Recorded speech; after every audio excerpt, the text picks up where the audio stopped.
Bueno, vamos a compartir el texto de Romanos capítulo 12. Vamos a leer el 1 y el 2, dos versículos, que dice: Por lo tanto, hermanos, tomando en cuenta la misericordia de Dios, os ruego que cada uno de vosotros, en adoración espiritual, ofrezca su cuerpo como sacrificio vivo, santo y agradable a Dios.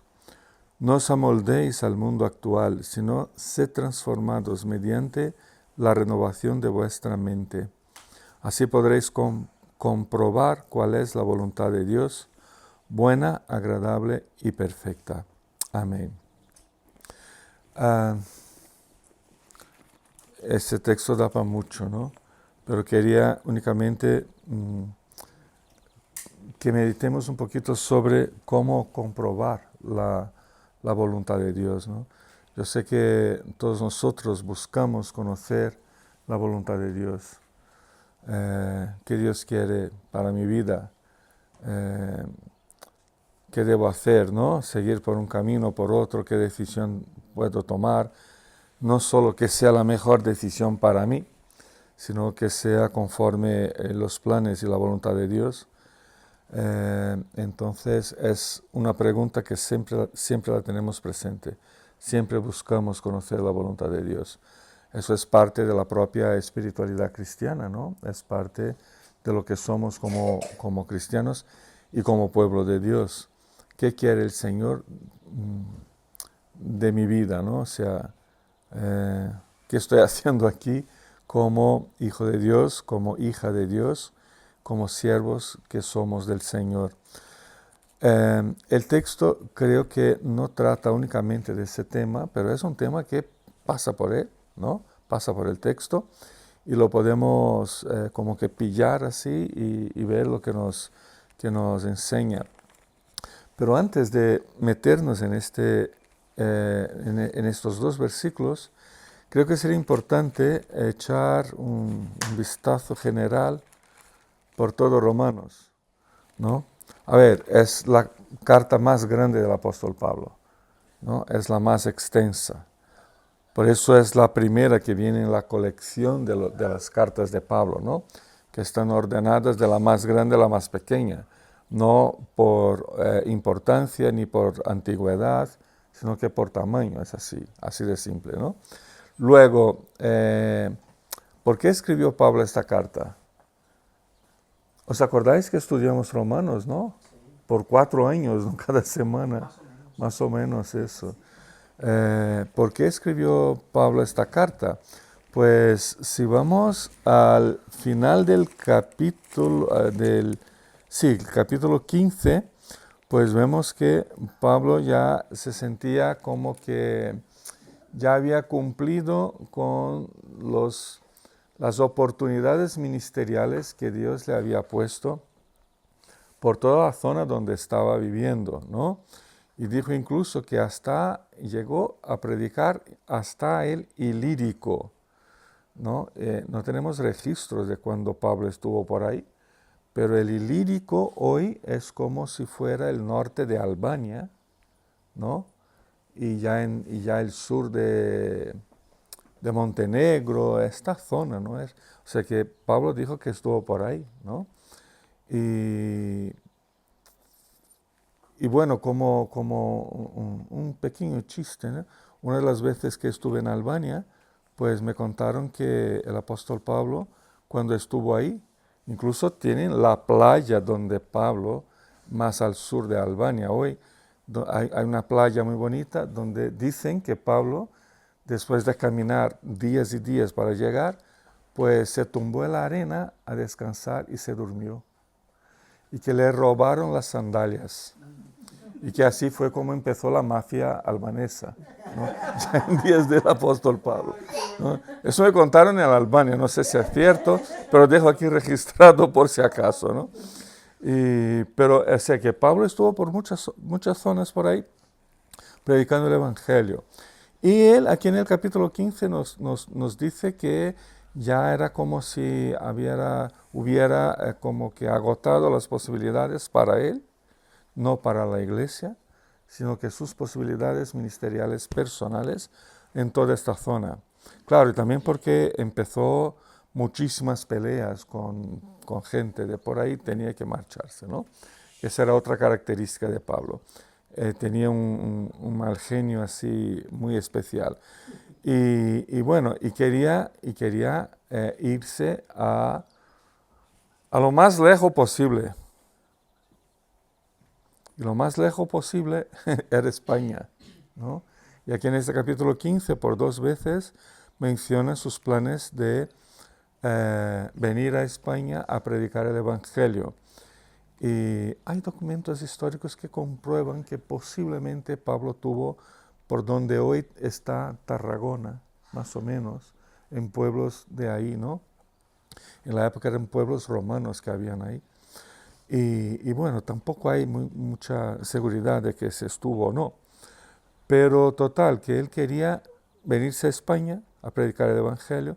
Pero claro, entonces salir de donde estaba, a Jerusalén, Antioquía, y llegar hasta España era un viaje. Entonces él necesitaba tener un lugar en mitad del camino donde pudiera parar, reabastecerse y seguir viaje. ¿Y ese lugar dónde era? Nuestra carta a los romanos, ¿no? Indica que Pablo pensó que Roma, que ya habían algunas iglesias formadas en Roma, pues que podría ser un lugar de parar, no parar un par de noches, ¿no? Quedarse ahí una temporada, estar con la iglesia, con los hermanos, y luego desde ahí ser enviado en la siguiente etapa de su viaje, que era llegar hasta España. Y bueno, sabemos que Pablo no cumplió este viaje a Roma como lo describe aquí en esta carta. Luego sí llegó a vivir en Roma, al menos 2 años, más o menos, que sepamos nosotros, pero como prisionero, ¿no? Y luego más tarde otra vez como prisionero y cuando lo mataron. Bueno, pero su intención ¿cuál era? Llegar a Roma y estar con la iglesia una temporada, para que esa iglesia entendiera la necesidad de que el Evangelio llegara hasta los confines de la tierra, que para entonces era España, ¿vale? No sabían de nada más para allá, no sabía que existía nada más. Entonces, él escribe una carta muy larga, mucha gente dice que tiene un peso teológico profundo, y de hecho lo tiene, para enseñar a la iglesia de Roma los fundamentos de su enseñanza apostólica, ¿no? Los fundamentos de la fe cristiana. Y así que si tenéis la Biblia ahí más o menos abierta, o podéis seguir lo que voy diciendo, los primeros versículos del capítulo 1 son como una introducción, ¿vale? Resumen, versículo 16, 17, tenemos lo que podría ser el tema general de Romanos, que es que el Evangelio es el poder de Dios para la salvación de todos los que creen, judíos primeramente y también de los gentiles. Y de hecho el Evangelio se revela la justicia que proviene de Dios, la cual es por fe, de principio a fin, tal como está escrito, el justo vivirá por la fe. Entonces de aquí se puede sacar el tema general de la carta. O sea, el extracto más condensado posible de la enseñanza del cristianismo paulino o del cristianismo en general. Y luego él va enseñando esta justicia de Dios, este poder de Dios para la salvación, que es el Evangelio, y va cumpliendo como que etapas, ¿no? Entonces, capítulo 1, capítulo 2, capítulo 3, hasta el versículo 21, hasta el versículo 20, tenemos la primera etapa de lo que nos enseña el apóstol Pablo, que es el pecado. Son casi 3 capítulos enteros hablando del pecado, ¿no? Y lo pone de una manera tan especial que no nos queda ninguna escapatoria, o sea, no hay a dónde huir del tema. Capítulo 1, 18. La ira de Dios se revela desde el cielo contra toda impiedad e injusticia de los seres humanos, que con su maldad obstruyen la verdad de los seres humanos, de los hombres, ¿no? De los seres humanos. Luego va a tratar de mostrar que seres humanos, desde el contexto que vivían, se dividía en 2 categorías, los judíos y los gentiles. Esas eran las 2 categorías, ¿no? Pero ya no empieza diciendo, es que los judíos pecan menos porque tienen la ley, o tienen Moisés, o son hijos de Abraham, o cualquier otra razón. Y los gentiles pues sois paganos, todos vosotros gentiles sois absolutamente paganos. No, él ya pone seres humanos, y luego, a medida que va tratando el tema de judíos y gentiles, es como para decir que ambos queda absolutamente igual, si somos judíos o si somos gentiles, ante Dios somos igualmente pecadores, ¿no? Estamos igualmente condenados. Esa es la primera etapa de Romanos. Luego, si seguís conmigo, capítulo 3, 21 al 5, 21, o sea, hasta el último versículo del capítulo 5, tenemos otra etapa que es, ¿y qué hacemos? Ahora que sabemos de eso, ¿qué hacemos, no? Hay solución para ese pecado, y la solución viene por medio de la justicia de Cristo. Estos capítulos 3, 21 a 5, 21, pues trata de cómo por medio de Cristo la justicia de Dios nos llega a nosotros. La salvación, por tanto, es mediante una obra de justicia de Cristo. Y da igual si somos judíos o si somos gentiles, no nos acercamos a Dios sino por Cristo, ¿no? Capítulos 6, 7 y 8, 3 capítulos enteros, tienen que ver con lo que viene después de la salvación, que es el día a día de la vida cristiana, ¿no? El vivir cristiano a diario, la santificación.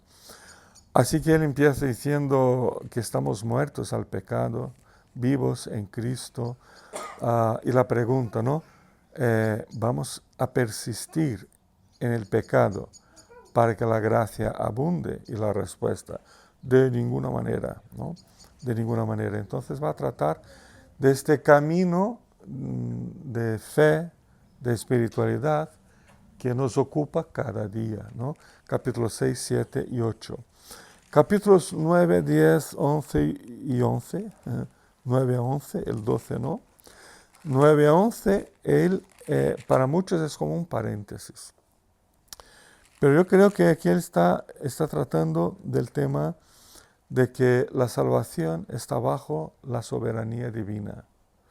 En el sentido de que Dios salva a personas de cualquier lugar, de cualquier etnia, de cualquier época de la historia, de cualquier, extracto social, ¿no? Porque el tema de la salvación no es tanto un tema humano en cuanto a su origen, sino más bien es un tema divino en cuanto a su origen. Nuestra salvación, por tanto, está en manos de Dios. Por eso estamos seguros de la salvación, porque está en manos de Dios. Si estuviera en mis manos, supongo que yo ya estaría perdido, ¿no? Capítulos 12, 13, 14 y 15. Luego el 16 es como una conclusión. Pero los 4 últimos capítulos, del 12 al 15, pues tenemos aquí lo que sigue a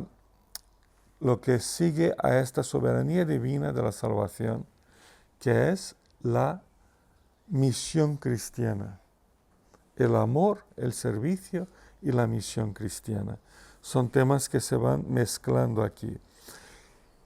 O sea que la vida cristiana empieza con un concepto de pecado y termina con una actitud de servicio. ¿Vale? Más o menos así es como empieza y termina Romanos. Y con eso en mente estamos con el texto introductorio a los capítulos que tratan de la misión, servicio, amor, comunión, ¿no? de la vida cristiana, ¿no? Del servicio cristiano. Lo leemos otra vez, ahora teniendo en mente todo lo que hemos compartido.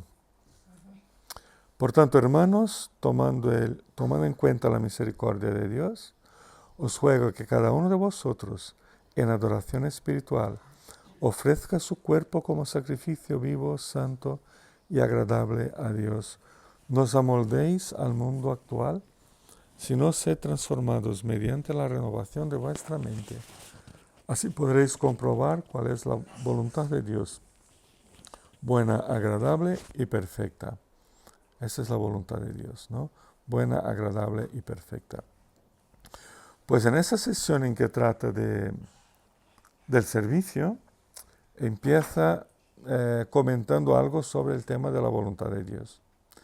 Tenemos que conocer la voluntad de Dios. Necesitamos conocer la voluntad de Dios porque somos sus siervos.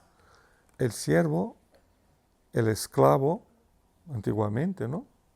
En muchas culturas todavía hoy, supongo, no tiene su propia voluntad, no puede hacer lo que le dé la gana.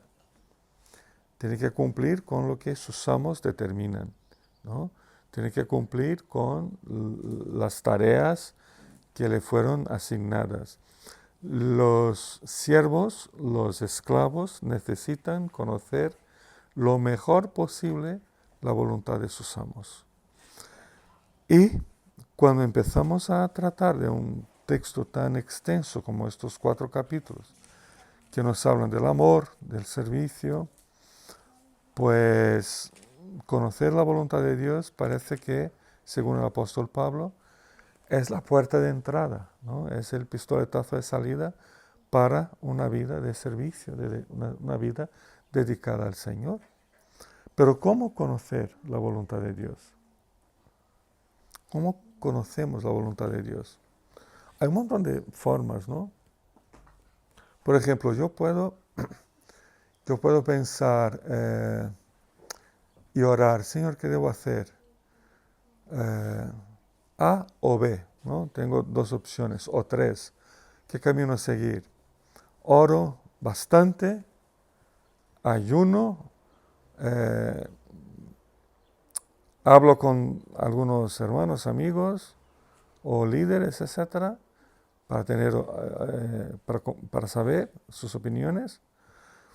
Pero luego tengo paz en mi corazón de que debo seguir por este camino y tomo una decisión porque siento paz en mi corazón. Eso es muy de nuestra época, ¿no? De nuestra época. Pero a ver, pongámonos en el lugar de un siervo, esclavo. El señor, el amo, la señora del castillo le dice, mira, ya sé que estás un poco cansado, que no te apetece mucho, pero si te parece, podrías hacer, ¿qué prefieres hacer hoy? Mira, puedes ordenar la cocina, o puedes salir a comprar en el mercadillo, o puedes quedarte quizás tumbado en el sofá viendo una serie en Netflix. ¿Qué te apetece? Ora al Señor y que Él ponga paz en tu corazón. Felipe, ¿dónde habrá paz en tu corazón?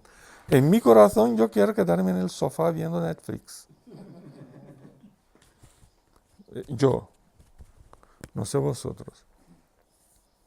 O salir al mercadillo también me gusta. A tú, ¿no? Si hay una cafetería cerca, mejor. Pero eso de ordenar cocina lo dejamos a Marcos. ¿No? No es así como funciona, no es así como funciona, porque ya sé en Colosenses que la paz sea el que juzgue nuestros corazones, pero no tiene que ver con eso, ¿no? A veces nos equivocamos y pensamos que si siento paz, esa es la voluntad de Dios. Y no siempre, no siempre. Eh, con mucha frecuencia tenemos que hacer cosas y asumir posiciones y tomar decisiones que no nos gusta, porque es la voluntad de Dios, ¿no? Entonces, eso de la paz no siempre funciona. A veces sí, pero no puede ser hola Marluz, no puede ser una regla. Hola Sarita. Mamá, ich bin hier mit Papa. Sí. ¿Qué otras formas tenemos para conocer la voluntad de Dios? Yo creo que mejor su palabra. Su palabra. ¿Pero cómo? Porque, Claro que la palabra es el camino, sí, pero ¿cómo? porque yo cuando me convertí pensaba que yo oraba encima de la Biblia así y abría. A ver qué me da, qué me pasaba. Pero vamos aquí, ¿qué dice el texto? Ya que es por la palabra, ¿no, Marcos? Y estoy de acuerdo, vamos. ¿Qué dice el texto? Para que podamos conocer o comprobar, como dice, aquí no dice conocer, aquí dice comprobar cuál es la voluntad de Dios. Es algo de experimentar, ¿no? Hay por lo menos algunas pistas aquí en el texto. La primera podría ser reconocer la misericordia de Dios, ¿no? Así empieza el texto, tomando en cuenta la misericordia de Dios. Hay que tomar en cuenta la misericordia de Dios, porque sus caminos con nosotros son caminos de misericordia. Pero cuando empezamos en el capítulo 1, 18, ¿no? Hablando del pecado, nuestro querido Pablo dijo, ciertamente la ira de Dios se revela desde el cielo contra toda impiedad e injusticia de los seres humanos, que con su maldad obstruyen la verdad. Tenemos que tomar en cuenta que somos pecadores. Dios toma en cuenta nuestro pecado y nos ha condenado por el pecado, ¿no? Pero luego toma en cuenta el sacrificio de Cristo y nos justifica por la obra de Cristo.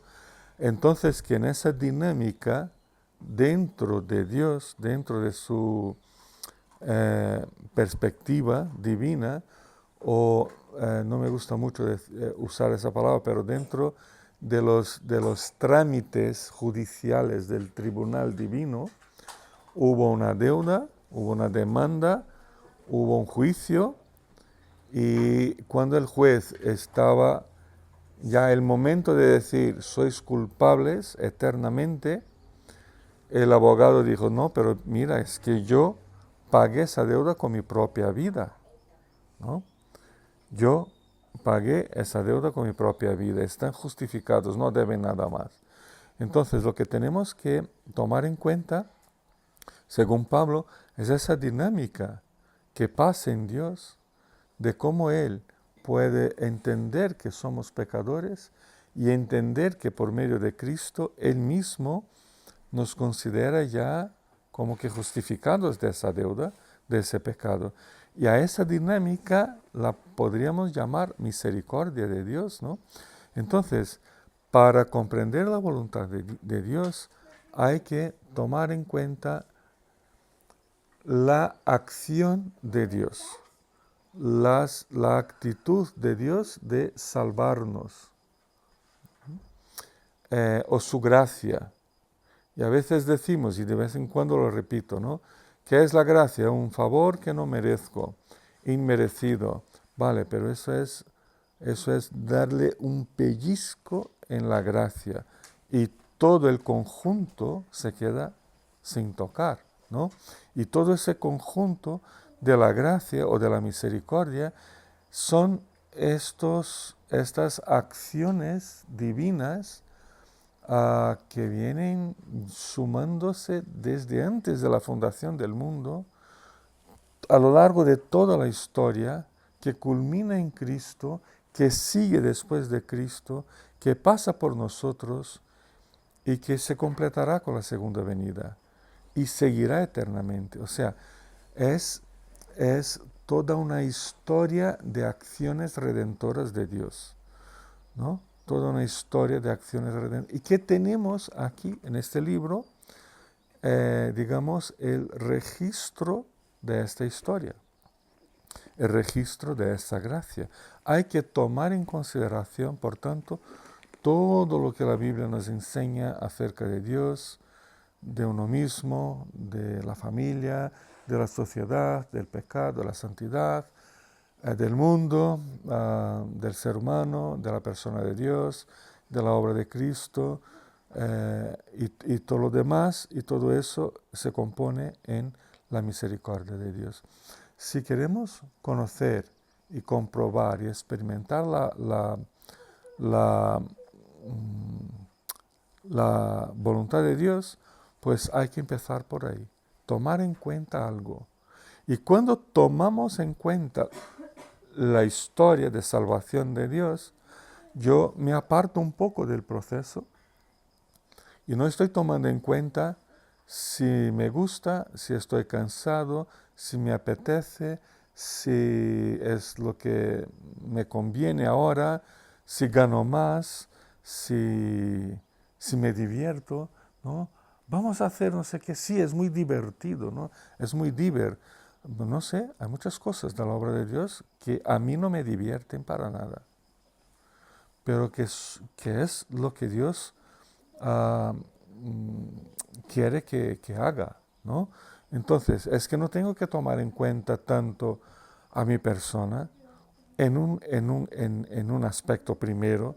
En un aspecto primero tengo que tomar en cuenta a la persona, la obra de Dios, sus misericordias. En un segundo momento sí, porque el texto sigue y va a hablar de los dones, de la mutualidad, de la comunión y de cosas así, de los dones espirituales, ¿no? Versículos 6 a 8. Entonces, claro, no voy a hacer cosas de las que no estoy preparado o para las que Dios no me ha destinado, ¿no? Con dones, con talentos, con recursos, con capacidad. Entonces, tengo que tomar en cuenta estos aspectos, pero en primerísimo lugar, tomar en cuenta la misericordia de Dios. Eso es lo primero. Queremos conocer la voluntad de Dios. Tenemos que acercarnos a Él. Tenemos que conocer su palabra. Y conocer su palabra no es memorizar versículos que usamos como texto prueba, ¿no? Y eso es muy común, ¿no? Alguien me viene, ay, Carlos, es que me duele la espalda. Saco un versículo que para dolor de espalda, toma. ¡Pum! Eso lo hacemos, es muy común, pero eso no es manejar la palabra de Dios de una forma, digamos, coherente, ¿no? O sana. Entonces, tomar en cuenta la persona de Dios, su obra, conocerlo, gastar tiempo con las escrituras, gastar tiempo en oración,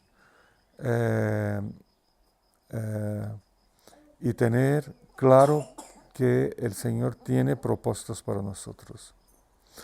Pero luego hay otro detalle aquí en el texto que es renunciar a nuestra propia vida, que es la otra cara de la misma moneda. O sea, si en primer lugar tengo que tomar en cuenta a Dios, su palabra, su persona, sus caminos, sus misericordias, su gracia, su amor, su obra, está muy centrado en Dios. En segundo lugar, la otra cara, ¿no? de la moneda es que ante eso tengo que renunciar a mi propia vida. Y el versículo sigue diciendo,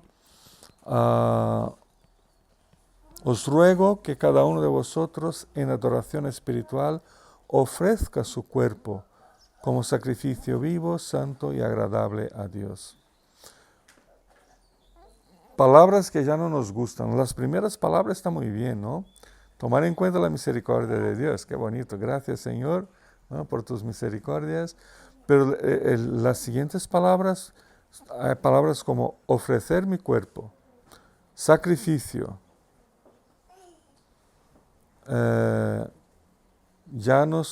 Vivo. Los sacrificios son ofrendas muertas, ¿no? En el Antiguo Testamento. Pero aquí empieza con un sacrificio vivo, que no muere físicamente, ¿no? Que no hace falta morirse físicamente para que el sacrificio sea verdadero, ¿no? Pero son palabras que no nos gustan, ¿no? Ofrecer, ofrendar, donar, sacrificio. Pero son palabras que nos llevan a pensar en renuncia, en abrir mano de derechos que tenemos, de cosas que tenemos. La verdad es que renunciar es parte de la experiencia cristiana de conocer y experimentar la voluntad de Dios. Renunciar y abrir mano. Y eso nos cuesta, ¿no? A todos nosotros, porque nos aferramos a nuestros derechos, nos aferramos a las cosas que tenemos, a lo que queremos ser o queremos tener, ¿no? A lo que deseamos. Y aquí él dice lo contrario, abrir mano, renunciar. Sacrificio, de hecho, es una palabra que saca del Antiguo Testamento, yo creo, ¿no? Que es donde habían los sacrificios de animales, que eran sacrificios que llevaban a la muerte y que sustituían al que ofrendaba. Aquí parece que yo no puedo ofrendar algo o alguien como sacrificio en mi lugar. Aquí tengo que ofrecer mi cuerpo como sacrificio. O sea, no hay un sustituto. No voy a ofrecer un animal, no voy a ofrecer un dinero, no voy a ofrecer, yo qué sé, cualquier otra cosa. Voy a ofrecer mi persona, ¿no? Aquí, lo que soy al Señor, lo que soy al Señor. Si no nos apetece el camino de la renuncia, ¿podemos seguir siendo cristianos? Pues claro, como podemos seguir siendo cualquier otra cosa que queramos, ¿no? Pero si queremos conocer el camino de la voluntad de Dios, el camino de la justicia se sobrepone. El camino de la renuncia se sobrepone. Conocemos la obra de Dios, sus misericordias, pero nos entregamos, somos siervos, no somos señores, no somos amos, somos siervos. Y como siervos, seguimos y servimos, ¿no? Seguimos y servimos. No somos seguidos ni que la gente nos sirva. Seguimos al Maestro, a Cristo, y servimos a nuestro Maestro. Renunciar nos cuesta, pero es el camino del Señor para una vida cristiana sana. No significa una vida cristiana perfecta, pero que se va perfeccionando cada día, ¿no? Luego, por último, renovar nuestros conceptos. Eso tiene que ver con la mentalidad, con la forma de entender, de conocer, de sentir, de querer. Versículo 2, no os amoldéis al mundo actual. ¿Os suena esa palabra, molde? ¿No? Hoy tenemos un bizcocho, ¿no, Rosita? ¿Eh? Hoy tenemos un bizcocho de cumpleaños. ¿Qué forma tiene el bizcocho? Redondo. Porque el molde Ya, redondo. redondo. Si el molde fuera cuadrado, con forma de estrella, lo que sea, pues conforme el molde, ¿no? No os amoldéis, no podemos meternos en el molde del mundo actual. Algunas Biblias ponen de este siglo, ¿no? De este siglo, ¿no? Que se refiere al pensamiento predominante de una determinada época. Ya sabemos que la forma de pensar va cambiando con la historia, ¿no? O sea, lo que pensaba la gente de hace 100 años, pues hoy para nosotros a veces, ¿no? Qué tontería, ¿no? Que decían entonces y tal. Y lo mismo van a decir de nosotros dentro de 150 años, ¿no? Porque eso va evolucionando o cambiando. No sé si es una evolución o son cambios. Pero la idea es que cada época tiene su propia filosofía de vida, tiene sus propios atractivos, tiene su propia mentalidad característica, ¿no? Y no nos metamos en la estructura del pensamiento, de la filosofía, de las costumbres que son predominantes de una sociedad apartada del Señor, ¿no? De este mundo actual, sino sed transformados mediante la renovación de vuestra mente. Otra palabrita que nos gusta, pero no nos gusta, ¿no? Transformar. Transformar, porque transformamos lo que nos estorba, lo quitamos y ponemos algo bonito en el lugar. Pero si lo que consideramos bonito hay que quitarlo, pues ya no nos gusta, ¿no? Ya no es una buena transformación. Pero la transformación aquí tiene que ver con la renovación de vuestra mente, de nuestra forma de pensar, de nuestra forma de pensar, también de sentir, pero primero de pensar, ¿no? Porque el sentir depende del pensar, ¿no? Más o menos, supongo. Rosita después nos explica que es la experta. Pensar primero. Primero pensar, ¿no? Vale, muy bien. Porque de aquí salen todo lo demás, lo que queremos, lo que nos ilusiona, lo que sentimos, todo va un poco como que tirado desde el tema del raciocinio, de la forma de pensar. ¿Cómo transformar la forma de pensar? Es casi imposible, ¿no? ¿No? Es difícil, pero no es imposible. Ya, es casi imposible, pero es posible. La verdad es que hay muchas maneras de que la forma como una persona piensa se transforme o cambie. Hay muchas maneras, ¿no? Pero la manera como nos propone el apóstol Pablo es que seamos transformados por medio de una actitud de no dejarnos seguir o no dejar que la corriente de este mundo nos lleve. O sea, para cambiar un concepto, tengo que quitar ese concepto y poner otro en el lugar. Si no pongo otro, es que no quité este, porque no hay espacio para entrar nada. ¿Conocéis a gente que a veces estudia, lee, etcétera, y tiene un montón de informaciones en la cabeza? Pero cuando vas al meollo, él sigue pensando lo mismo que hace 10 años, ¿no? Porque volumen de información no cambia absolutamente nada de lo que pensamos, ¿no? Lo que propone el apóstol Pablo es que, por ejemplo, a medida que sacamos ideologías humanas, que en el lugar entre la estructura de la palabra del Señor, ¿no? Por eso la lectura de la Biblia es fundamental para que nuestra mente se renueve. La palabra transformados aquí es una palabra importante, ¿no? ¿Os suena la metamorfosis? El gusanito que se transforma en mariposa, ¿no? Pues esa es la palabra que tenemos aquí, ¿no? Es una Es un cambio bastante profundo.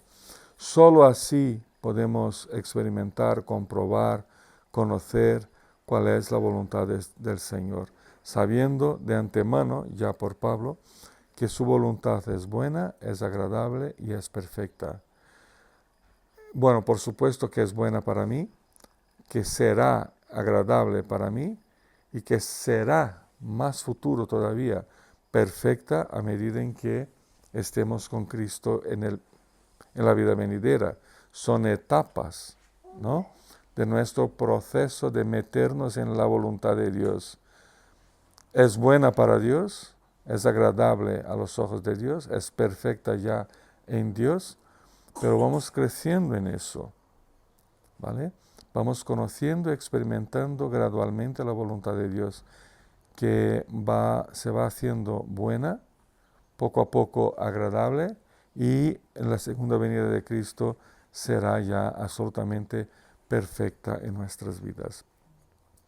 Pues hoy estamos aquí, ¿no?, en un lugar bonito, buscando justo eso, conocer un poquito más la voluntad de Dios para nuestras vidas. Yo espero que por medio de esta meditación podamos repensar nuestros caminos de vida cristiana y repensar los caminos de conocer la voluntad de Dios, que podamos reconocer sus misericordias, renunciar a nuestra propia vida, y eso se hace cada día, y renovar nuestros conceptos, eso se hace cada minuto, ¿no? Y que el Señor nos bendiga.